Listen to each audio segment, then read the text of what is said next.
Bonjour tout le monde.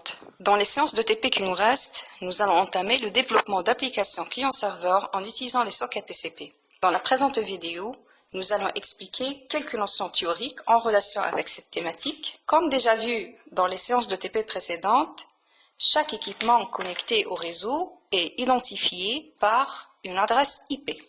Cependant, sur une même machine, plusieurs applications s'exécutent en parallèle. Alors, on aura besoin d'identifier de manière unique chaque application.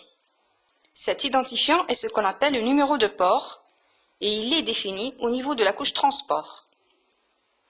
En réalité, afin d'envoyer un paquet vers sa destination finale, il faut connaître non seulement l'adresse IP de la machine destinatrice, mais il faut également savoir à quelle application particulière le paquet est destiné. Un numéro de port sert à identifier d'une manière unique une application ou bien on dit un service s'exécutant sur une machine.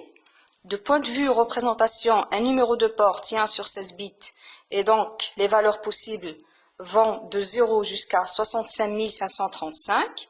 Il faut noter cependant que les numéros de port entre 0 et 1023 sont déjà réservés au service standard. Et là, on peut donner l'exemple du numéro de port 21 réservé au service de transfert de fichiers et aussi le numéro de port 80 réservé au service web. Une socket ou bien un socket est un couple adresse IP numéro de port. Il sert à identifier un bout de la communication ou bien un point de la communication. En réalité, une connexion s'établit entre un émetteur et un récepteur.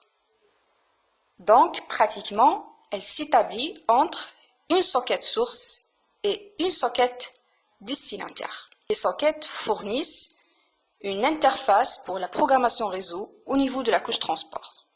Dans une application client-serveur, on dispose de deux programmes, le programme serveur et le programme client. Le programme serveur offre un service sur le réseau et reste en attente passive, c'est-à-dire qu'il ne fait rien, en attente passive de l'arrivée des requêtes de la part des utilisateurs. Le programme client, quand il veut utiliser le service, il doit envoyer une demande ou bien une requête et donc c'est à lui d'initier la communication. Pour ce faire, alors, le client doit connaître l'adresse IP du serveur, mais aussi le numéro de port du service auquel il s'intéresse. Au début de cette présentation, j'ai précisé que nous allons utiliser les sockets TCP. Maintenant, c'est quoi le TCP? TCP est un protocole de transport.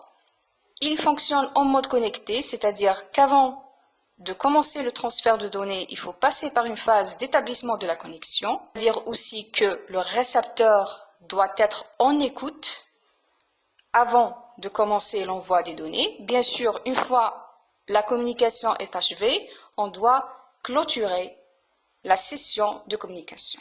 Aussi, le protocole TCP est connu pour être un protocole de transport fiable. Entre autres, il assure que les données ne soient pas perdues et aussi qu'elles arrivent dans l'ordre tel que envoyé par l'émetteur. Pour terminer cette présentation, nous allons expliquer comment s'effectue l'échange entre le client et le serveur. Le serveur enregistre le service sur un port.